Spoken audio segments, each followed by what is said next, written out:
we're just going to get this thing started here with the most ridiculous sounding news I have seen in the last few weeks. There will be the first ever Dragon Ball theme park to open up in Saudi Arabia, of all places.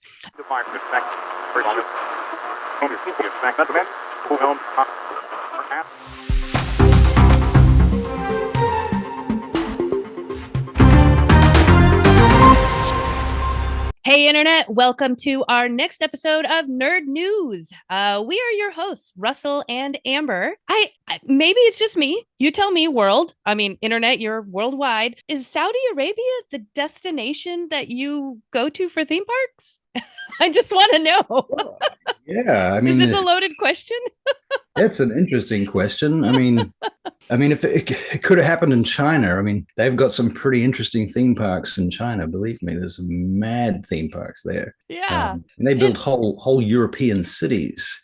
It's weird. I mean, I just think it's interesting. I guess that's one way to gain tourism. And I don't know if Saudi Arabia is like, we want to show the world, like, we love Right. Dragon Ball Z.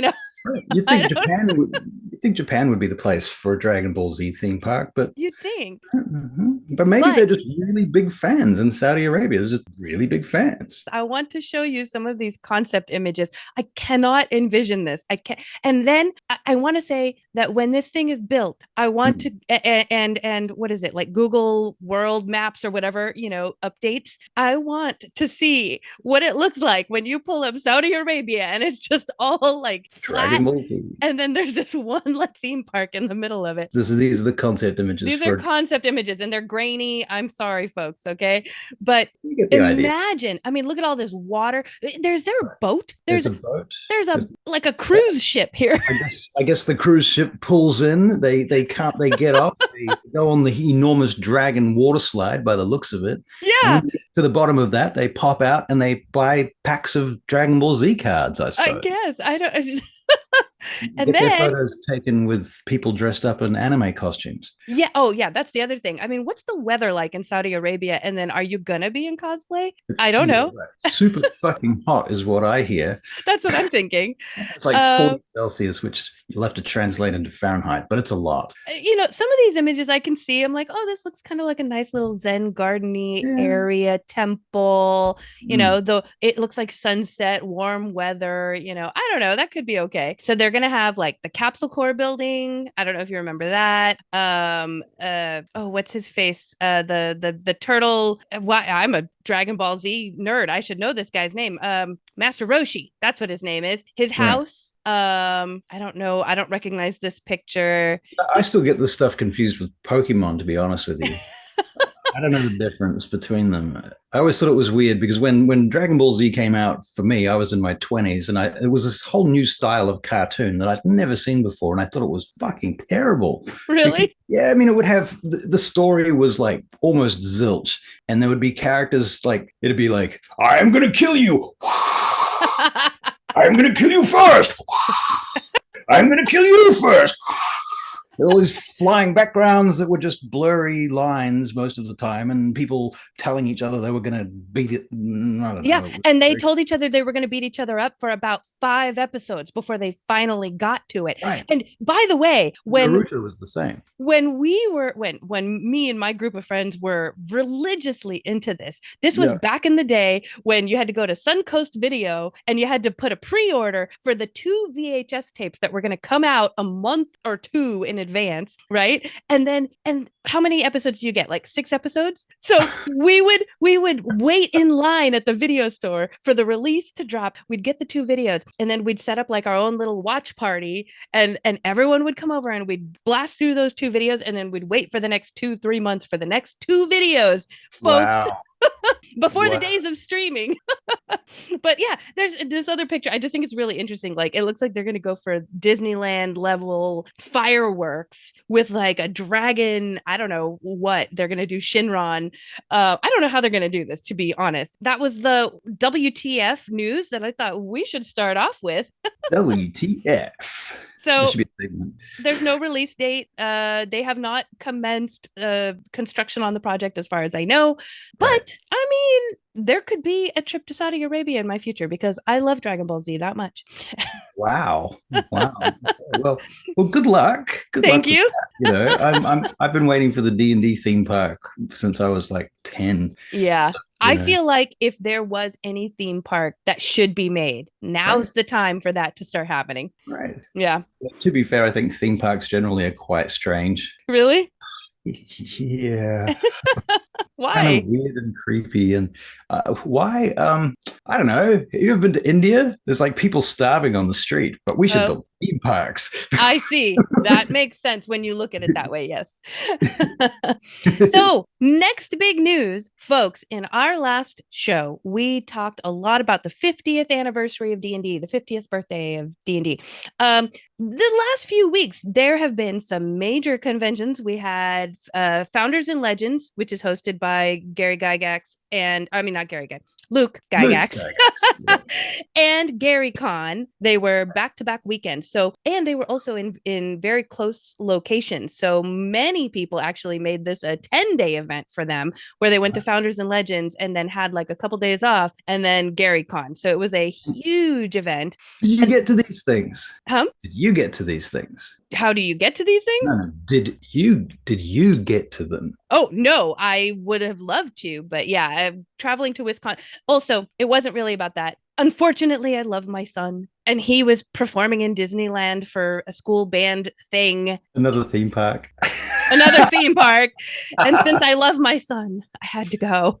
Otherwise, I would have been at GaryCon. That's fair. But okay, so there was Founders and Legends, GaryCon, and then PAX East, all happening with around the same time. So there was a huge amount of announcements and things that were coming out to celebrate the 50th anniversary.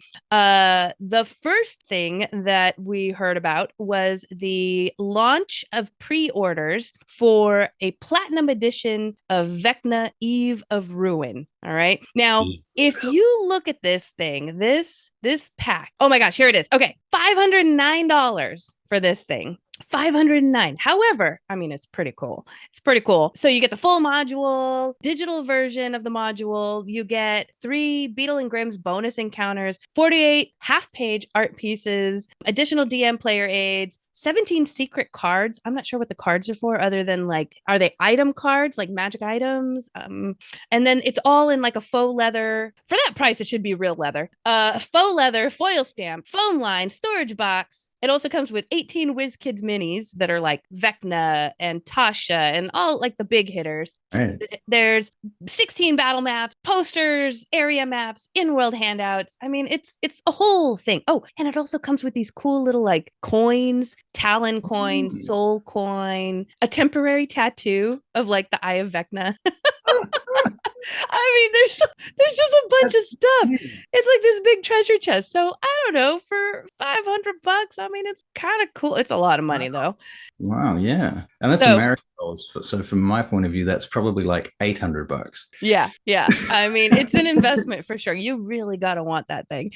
But so pre-orders are out right now. The other thing that they announced is that Converse will be having some D&D themed high top sneakers. They look pretty cool, I will admit. I mean, they have... So how does that relate to Luke's D&D shoes? Right. So folks, if you didn't know, we interviewed Luke last year. He told us that he was releasing, and they are already out now, the from GYGAX'S G20 shoes. I'm just going to say they're better because I like Luke. If you really want something like that, get the ones that are already out that people have already vetted instead of waiting for Converse. Yeah. And I do love Converse, but I mean, yeah, Converse, they're a big company. They're probably much bigger than D&D, you know, in terms of how much revenue they make. Right. And if they're doing D&D themed shoes, no doubt Wizards of the Coast / Hasbro are making money off that.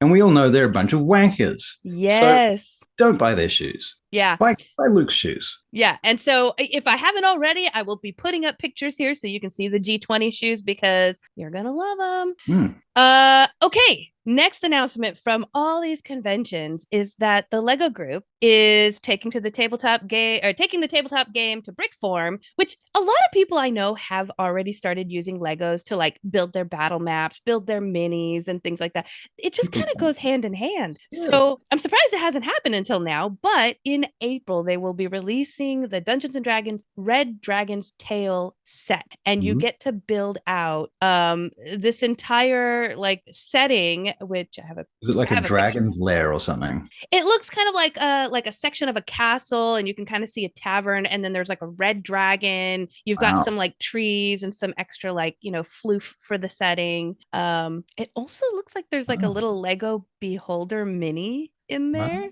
That's see, when I was about 10, I had I had two Lego castle sets, the light one and the dark one, the two opposite ones. Really? And I mean this was before I played D&D. This was, in fact, it was about a year before I played D&D actually. So yeah, I guess that's kind of where I started with, and I remember as a sort of 10-year-old spending hours just building these castles and playing with figures and making up stories with Lego sets in my bedroom for hours. I didn't have any friends.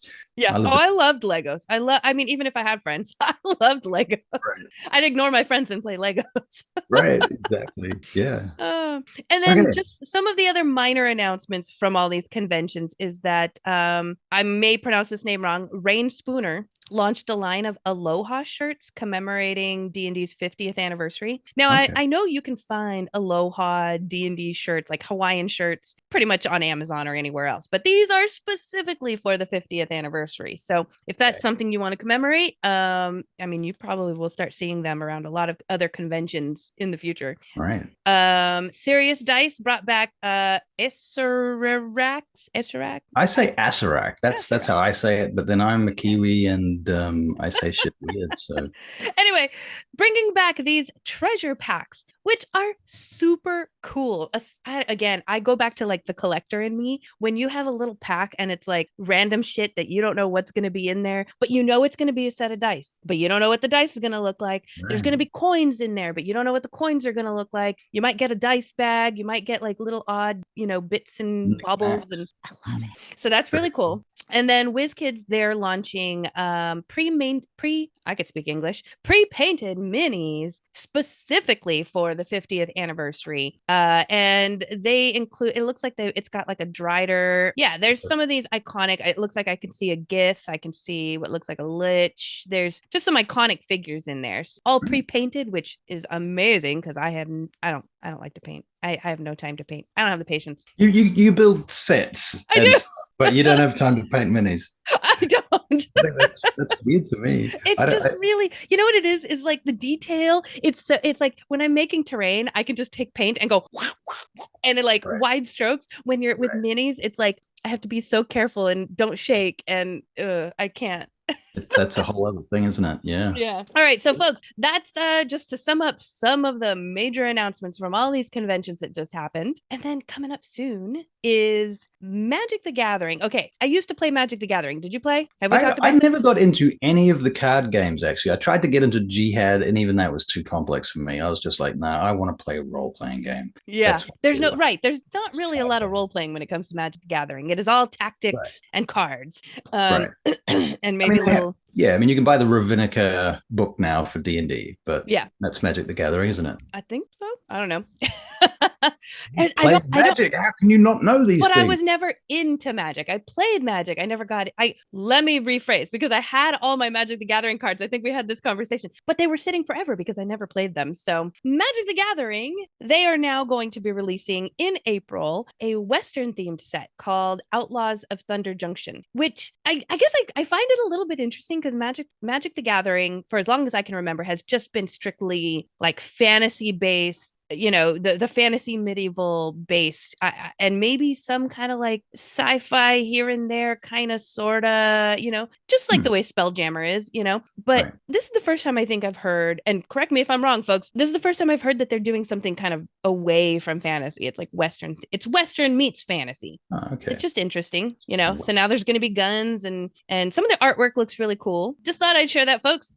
Interesting. And do we have any Whatsy scandals this week in Nerd Newz. It must be like the first week in a long time. I know. Where's that little the picture that says there's been 0 days since the last accident? Yes, we should do that. That's great. It's been 0 days since the last time we've had any Whatsy scandals. So all right, folks, moving away from D&D for a minute, because we're a nerd news show. We talk about anything nerdy. We've talked before on our other show, The Game, which, by the way, if you haven't caught that yet and you like all discussion that's tabletop, role-playing, session zeros to campaign heroes, that's what The Game is about. I have mentioned before, I am a big fan of Wheel of Time. I read all the books. I've read all the books. I think this is now, I'm going through it. This is my 5th time. I reread the entire series like on the regular. I love it. Wow. And the Prime Amazon Prime show came out a little while ago. I think we just got like season 2, I don't know, last year. I just watched season 2 a couple of months back. Yeah. Right. And so we just got news that season 3 has completed filming. There's no release date, but I am just so very excited because the first time I watched it, the first season, I was a little kind of like, I don't know about this. This isn't the way I imagine it. Like some of the characters, the casting is spot on. And so, folks, if you have not watched this yet and you don't know what Wheel of Time is, I mean, I don't even know. You got to read. You got to read it. Fathom someone having gotten this far without having at least seen the TV show. Right. But, it's just one of those fandoms. Like if you haven't read it, you had to have heard about it. Yeah. And I, from my point of view, I can say that it is actual, proper, traditional high fantasy that is good. Yes. It's not some mixed up, let's slap a bunch of genres together and call it a new thing. Right. And you know what I actually like about it that's kind of timely right now is the whole empowerment of women, because the entire premise of, no, I don't want to say the entire premise, but a large part of the series is that women are they are the ones that hold the power in these societies. And there's just a lot of that in the show as well, which I really enjoy. Yeah. Going back to when I first watched the first season, I was kind of like disappointed because I had these very specific images in my head. And then as the season went on, I started really warming up to everything. Then I gave it a second watch through because I'm like that. And the second watch through, I was much more open. I think all my preconceived notions had kind of been wiped away. And I really watched it and went, this is actually a really good adaptation of the books. Right. So for those of you who haven't given it a shot yet, give it a try. You have time to catch up through seasons 1 and 2 before season 3 comes out, which we don't know when that will be. The other thing that's really cool that I heard about, though, is they are going to be creating an animated movie called The White Tower. Now, this is described, and I don't know what kind of animation it's going to be. Like, is it going to look like anime? Like they did this for The Witcher, right? They gave it a few animated offshoots, and they're really cool, really badass. Really cool. So I hope they kind of give this that treatment. Yeah. It's described as an action adventure about a young girl with a special gift whose life is forever changed when evil visits her remote mountain village. And then she has to find her way to the White Tower and learn how to use her magical powers to save her family and friends. So I think it could be, I hope it will be really good. It's going to be, it's being worked on by the guy who wrote X-Men First Class. So I guess depending on how you feel about that movie, you can make your judgments. Well, I mean, if he wrote X-Men First Class, even if whether or not you like that, it does say something about the caliber of his writing that he is able to associate with the people that hired him for that job. Right. Does that make sense? So he's obviously a professional. So that's he or she, actually. Did you say who it was? Zach Stentz. Okay. Yeah. So I'm assuming he, but so yeah, folks. Anyway, there's that news. Just very excited. Wheel of Time. Woo. Okay. Yeah. No, I love Wheel of Time. I've really enjoyed the series. I thought the visuals, the style of it, the aesthetics, the production design. I really enjoy the I don't know the names of the factions and what have you, but there's the mage faction where they keep the slave magicians, the slave mages, the women. The Black Aja? I don't know the name of them. Yeah. They capture the magicians from other cultures and they incorporate them into their society and turn them into like catalysts for magic. They've got like collars on their faces and stuff. Oh, the Shan-Chan. Yes. Right. Yes. Thank you.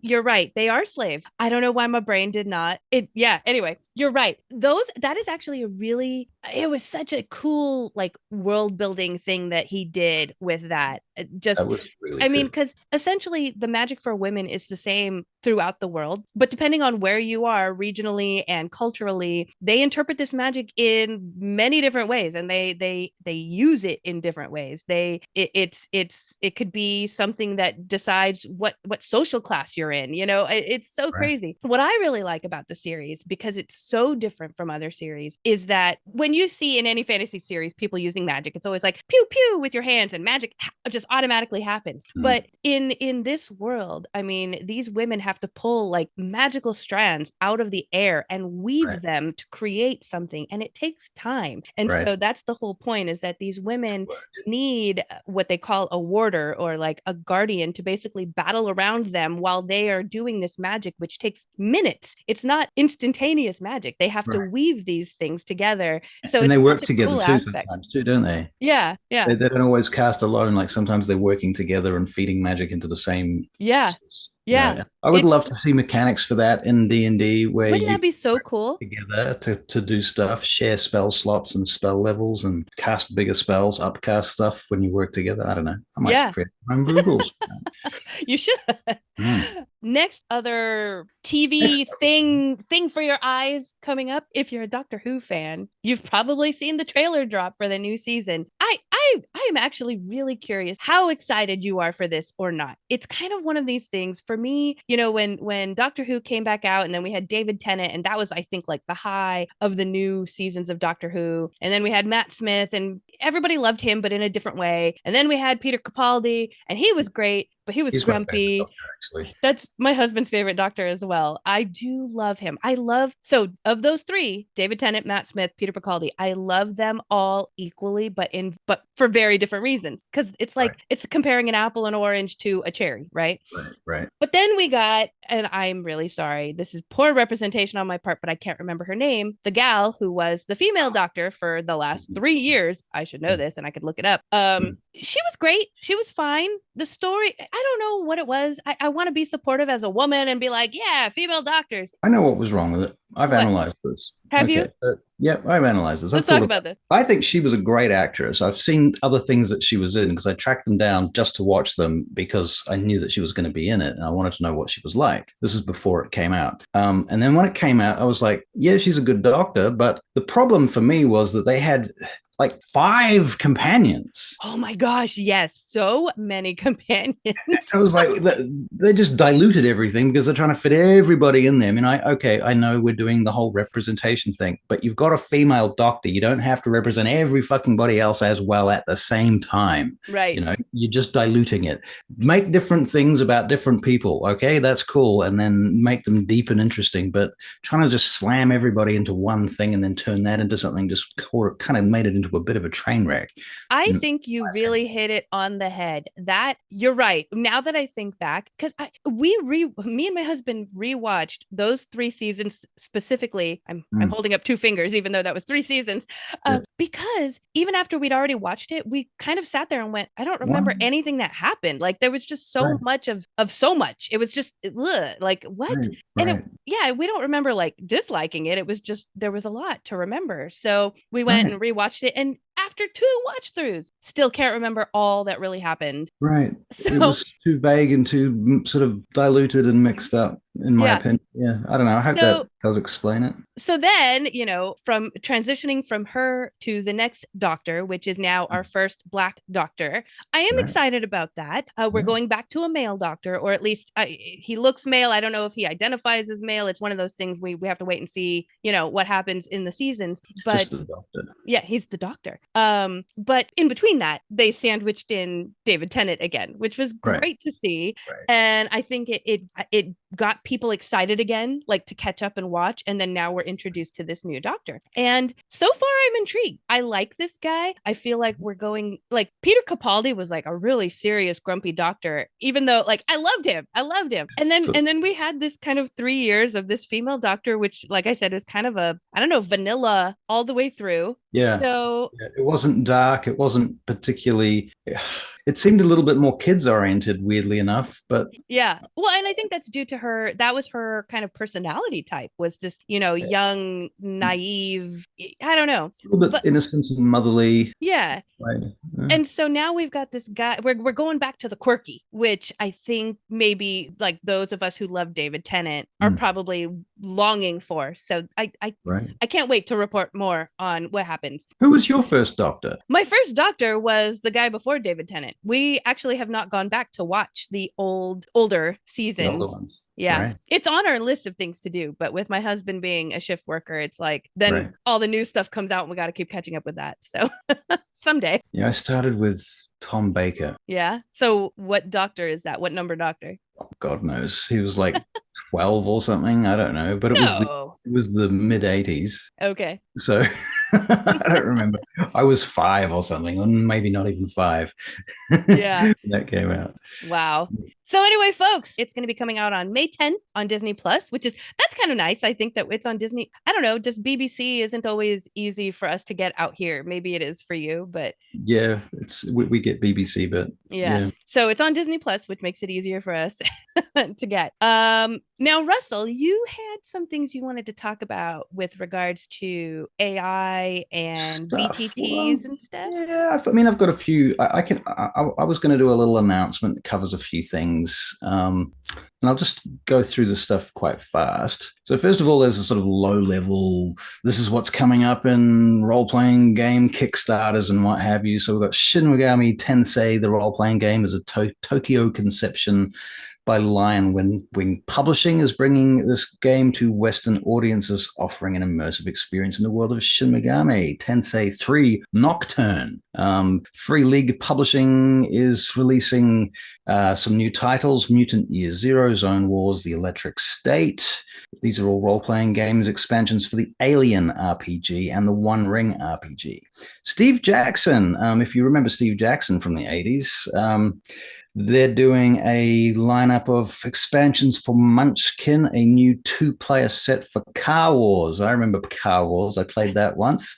And for the GURPS series, if you know what GURPS is, that is the generic universal role-playing system. Yeah, I've been wanting to try it, actually. My DM plays it a lot. I haven't yet to try it.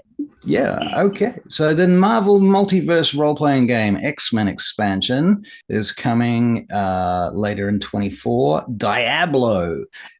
Sorry.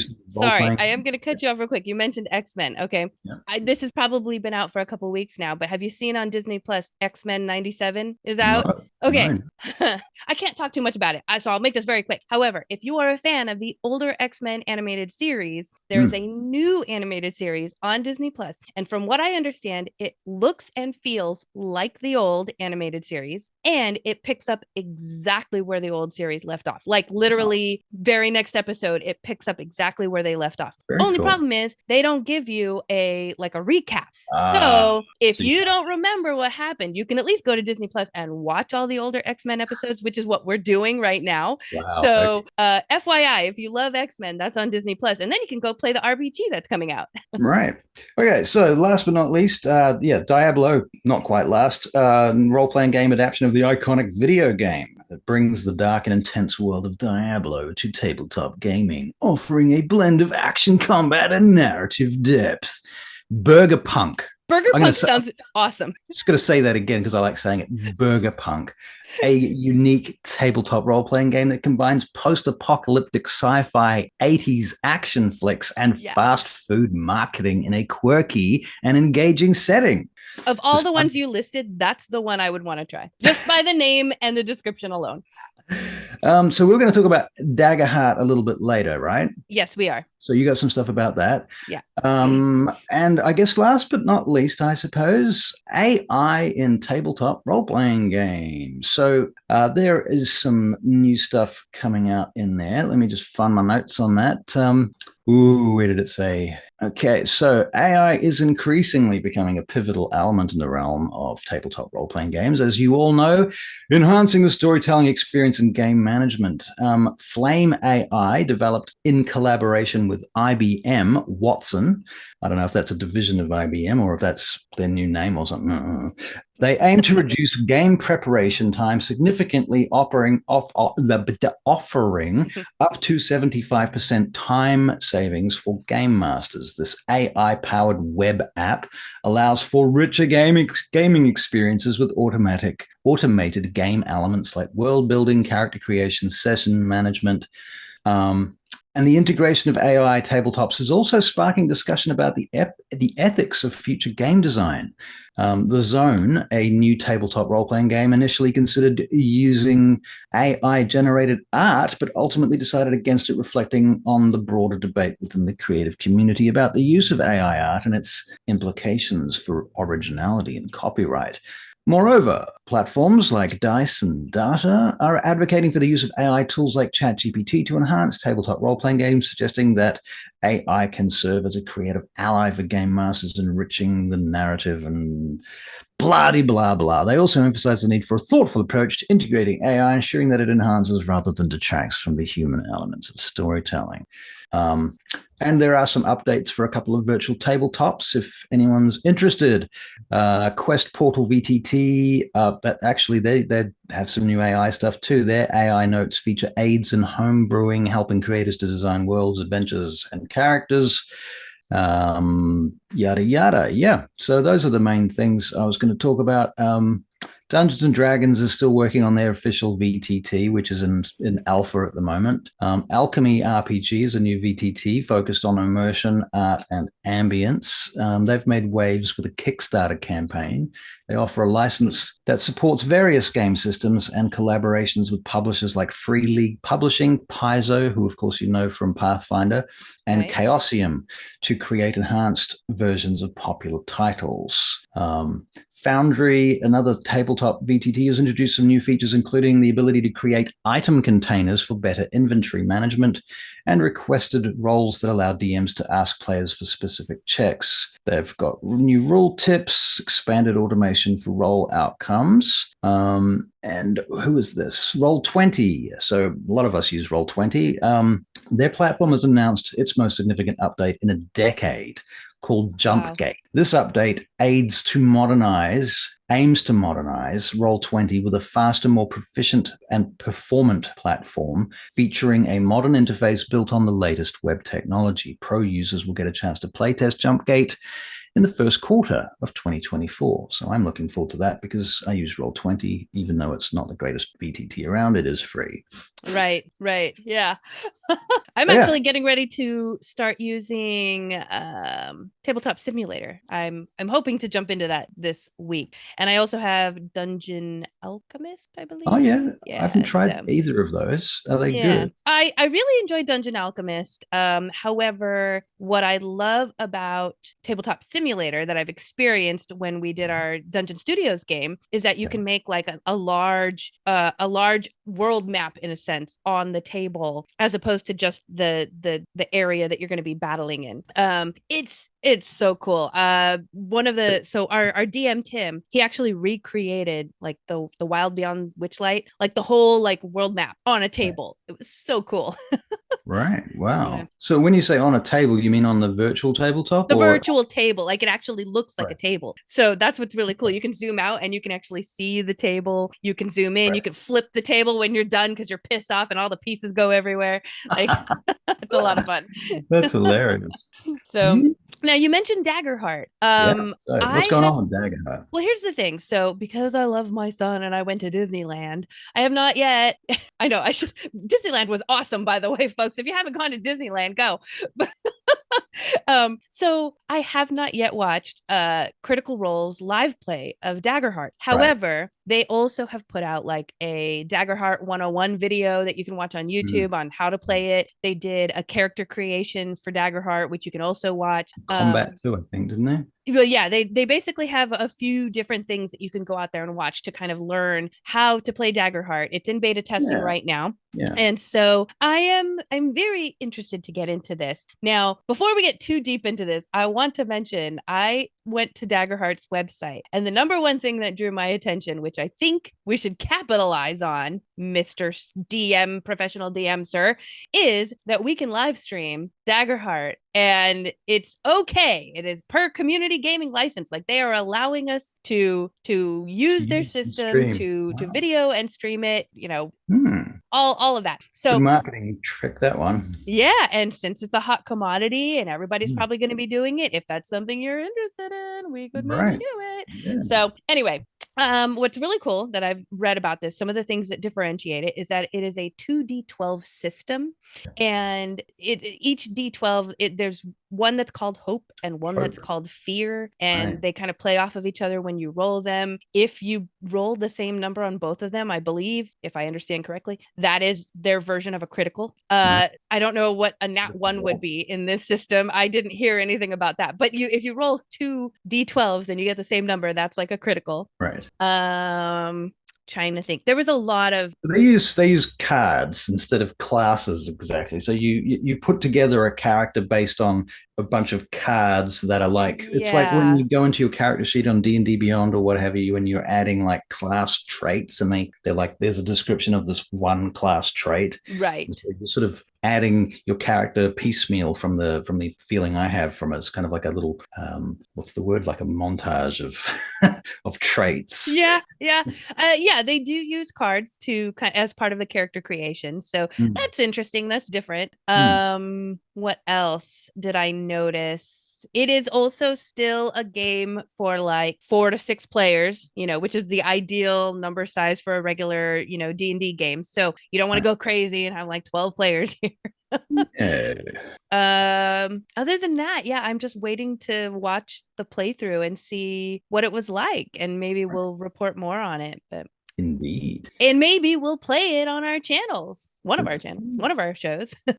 Definitely. All right, now the big news for today's show. Okay, we did a lot of talking about WotC last time and the scandals and all the other stuff. Baldur's Gate is also very big and was big news last year, and there's a lot of recent updates for Baldur's Gate. The first being that there was a published story where the director of Baldur's Gate he made some comments and was blaming publishers for a lot of these layoffs there. And if you read the story, and we can link all of these, in the video, but if you read through the story, basically, he kind of mentions that there's this cycle, this constant loop where, publishers, they lay off developers once they've put out the product. And then when they need developers again, they just hire them back. So there's this kind of weird loop. And I just feel like that's really, I don't know, that's kind of toxic.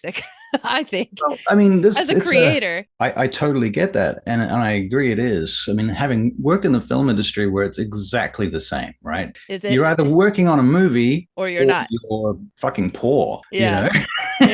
And filmmakers tend to be the kinds of people that go out and they I don't know, the ones that I know at least. You go and work on something for 3 months, and then you've got, I made a bunch of money, yay! And then you're going to spend it all, and then you spend the next 3 months starving because you've spent all the money you've made. So but it's not a full-time job, and it's something that you're always constantly banging on doors trying to make sure that you've got the next job ready to go. And that's the same for all the creative industries, I think, when it comes to everyone from actors to illustrators to professional dungeon masters, frankly. So it's the same thing.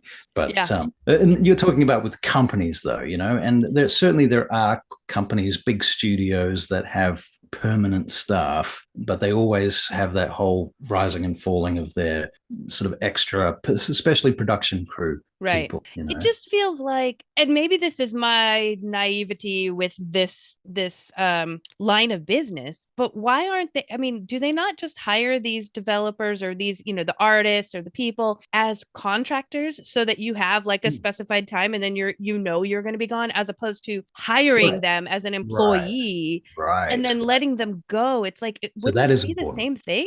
that is the difference. Yeah, because in the film industry, you are hired as a contractor. Yeah, You're a contractor. You're getting a job as a contractor, and you know that at the end of the production, you'll be looking for another job. right, And so you charge accordingly too. right, That's why you charge much more money because you're a contractor. right. And then what you're talking about is people working for the company, working normal day-to-day baseline salaries, even closer to, minimum wage if they can push you down that far. Right. Yeah. And then to just fire you because, It's just so to me, like I said, it goes back to that toxic, like it's so demoralizing to think I belong to this company, and then right. you no longer belong to the company, and then maybe they need you back again for another project, and then they let you go again. Like it's just Yeah. yikes. This happened to me on Xena a few times. Oh, really? Yeah. So anyway, this director, his name's, I'm gonna butcher this too. I'm really sorry, folks. Sven. It's spelled Sven, but it's pronounced Sven Vink. I hope I got that right. So he basically put out in a news story that he's advising publishers to slow down, value your creatives. I mean, I feel like he's kind of yelling into the wind. These are good words, but I just don't know what could change the industry, right? Right. Yeah. That's a problem. Yeah. So on the heels of that, and these stories came out like bing, bing, bing every day. This was the first one. I put these in date order. So the very next day, there was a story that came out, and Sven was talking about, he's being asked, like, will there be a Baldur's Gate 4? Are we getting additional download content? Any of the, are we building out Baldur's Gate 3? And he brings up this point that Baldur's Gate 3 has triple the word count of Lord of the Rings. Okay. Triple. So and that's the Lord of the Rings, the books. Like there's triple the amount of lore or dialogue or world than Lord of the Rings is what he's saying. Okay. There's let's see. I'm trying to see. He put out the cutscene runtime. Okay, just the video parts alone is twice as long as Game of Thrones. Okay. So again, I mean, if you're just playing one single video game, you have 3 times as many words as Lord of the Rings, double the amount of video that you're watching. Potentially, because to be fair, when you're playing a game like Baldur's Gate, you're not going to get all the lore. You're not no, yeah. All cutscenes. I think that's his point. Is he's saying like you're not going to get all the game in one playthrough, so I'm not working on extra stuff because you can keep playing the game over and over again, and there's a million things that you can experience. Is I think what he was trying to say, but just putting that into context is like, oh wow, okay. So for those of you who are like, I'm done with Baldur's Gate 3, I've experienced it all. I don't know. I challenge you to maybe, you didn't. You just keep playing. Do it again. God damn it. Play a female halfling cleric. Yes, do something different. And on that note, the very next day, or it might have been the same day, I'm not entirely certain, there was some announcements that there are evil endings coming up. For those people who want to play evil characters, there will be some added content for those who want evil endings. Now, the way that I interpret this story when I read through it is that it's not like they're adding a bunch of extra stuff that you'll experience in between, like during the game. It's just that your actions will produce different endings. So they're adding endings. I may have interpreted that incorrectly, but that's the way that I read it. So again, you can go experience all of that stuff, make different choices, build different characters, and experience a whole new thing at the end. So there's, something for you there, like the apple that you're chasing. I don't know what's the phrase. What am I getting wrong? I don't know. And then the final story on that was that he finally explained that they are moving away from D&D. Larian Studios is moving away from D&D. And so that is part of the reason, probably the main reason, why they're not going to build out Baldur's Gate 3 with extra downloadable content, why we're not getting a Baldur's Gate 4 from Larian Studios, because they're saying, screw you, WotC. Right. Because, with the WotC scandal and everything, Larian Studios had to fork over like $90 million that WotC didn't have to do anything for. They just said, yeah, you can use our content. And then he created this fascinating game and had to fork over $90 million because. Right. So now that they've proved themselves, they can make other games that are actually probably better. Probably. Yeah. I guess look forward to that. I mean, if he can make that great of a game with whatever constrictions he he had dealing with Wizards of the Coast, guess what he's Right. going to do when he can do whatever he wants? Yeah. Wow. Well, we shall look forward to that. Yes, Excellent. I am very much looking forward. And speaking of, I still haven't played Baldur's Gate 3. I'm waiting for someday Same. in my life when I have Me time. too. I've been considering it lately, but that being said, yeah, I've just been head in work lately. Yeah. The thing is I have like a very addictive personality. And so when I am entrenched in something that I really enjoy, I will put everything off I just to know. keep playing. I know. I get Yeah. it. Yeah. Get So it. it scares me a little bit, like that side of me. I that's Yeah. why I don't start unless I know I can fit it in. That is exactly how I feel. Yeah. 100% how I feel. Yeah, Yeah. it's just a case of if I'm going to play Baldur's Gate, I need like 3 months where I don't need to do anything else. Yeah. And it's probably going to take that long. Right.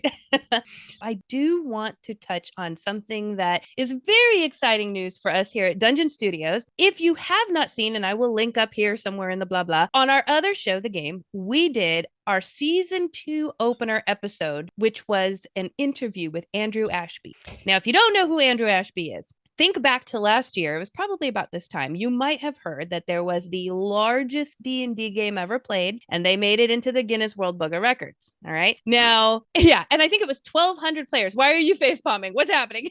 What kind of bullshit game has 1,200 players? Right? Really? No, What?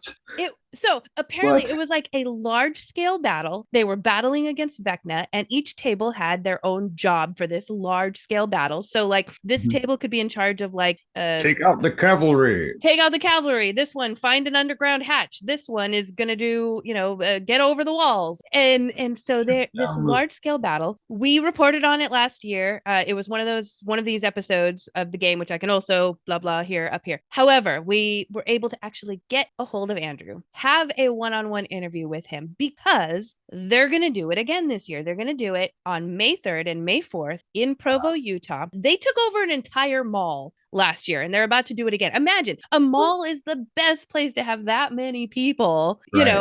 I Wow. still can't fathom if you're playing at a table and how is information being passed all the way to the other side of the mall. I have no idea, but apparently they made this work. Maybe they use the message cantrip.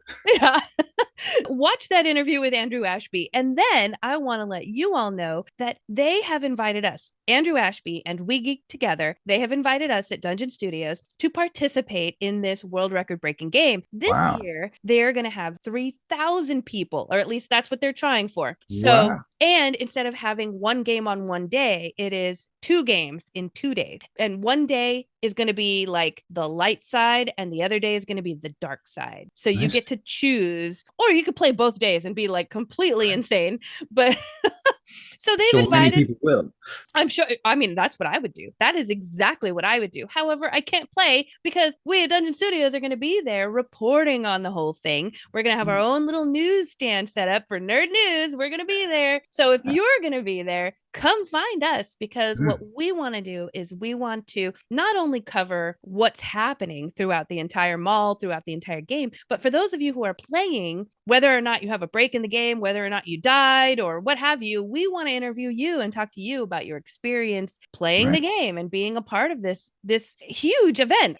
I mean, who's going to break that record? How is someone going to break that record? Now, feel free to donate large quantities of money so that I can fly over from New Zealand to be at this. Because just earlier facepalm, I remembered what we were talking about. And that does sound very cool. It's so cool. I mean, and here's the thing. Okay, I am going to do some insider knowledge.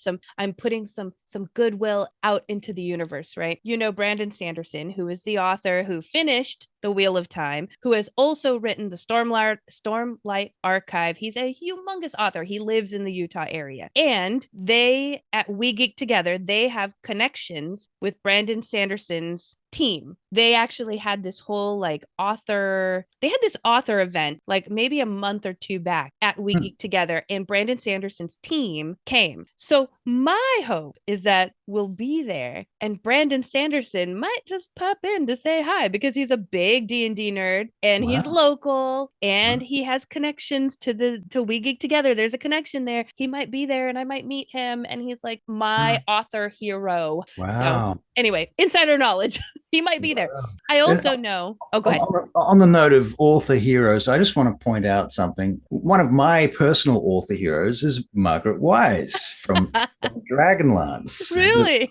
writers of Dragonlance. Yeah, I even said it to her on Facebook. I invited her to be on our show, and maybe crossing fingers, she will see this and she will go, yeah, they're a good bunch of folks, and Yeah, I'll be on the show. we'll find out. We'll find out. Folks, I'm going to put all the links in there. Go watch that episode. And if you happen to be in the Utah area, or if you just want to be a part of a world record breaking game, I mean, how often do you get to say that you've done that? Come to Utah, come to the Provo Mall and experience this game. Registration's open. I will also provide those links in the Imagine doobly-doo.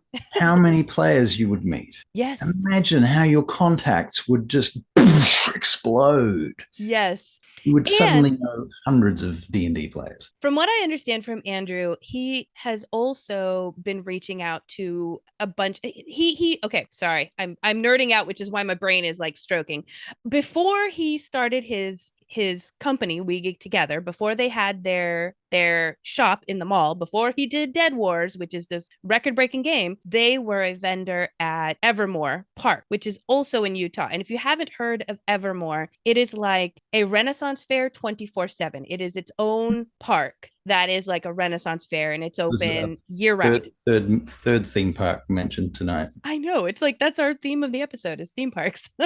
What's really cool with that park, they have every season, they have like a different, almost like a LARP quest, if you will. When you come into the park, there are quests that you can join and be a part of, and guilds and things like that. So because he was a part of this as well, he has connections with Evermore. Apparently he's met Jenny D. He has reached out to a lot of other, like D&D content creators, D&D companies. So any of those large names that you think you would like to meet and potentially would never meet at some other big convention like San Diego Comic-Con or something, right, come to Utah, meet us, and you might meet other folks too. I don't think he has announced who is coming yet. I think he's keeping that under wraps. My English is broken today, folks. I'm sorry. But it would just be really cool. I think that's what I'm envisioning is I'm going to be there and I get to meet some people that I have really wanted to meet that I've never had a chance to meet. It would be great, folks, if you could send Russell out, because just together as co-hosts, like, that'd be cool to meet them together, right? Yeah. so jelly. I know. I mean, it could be nothing. Who knows? But I don't see that happening. If you meet Andy, you can tell he's one of those people that just makes gold happen. I'm really excited just to meet him and even be in his circle, because I feel like if I can just get a little bit of that, like, success will be mine. Nice.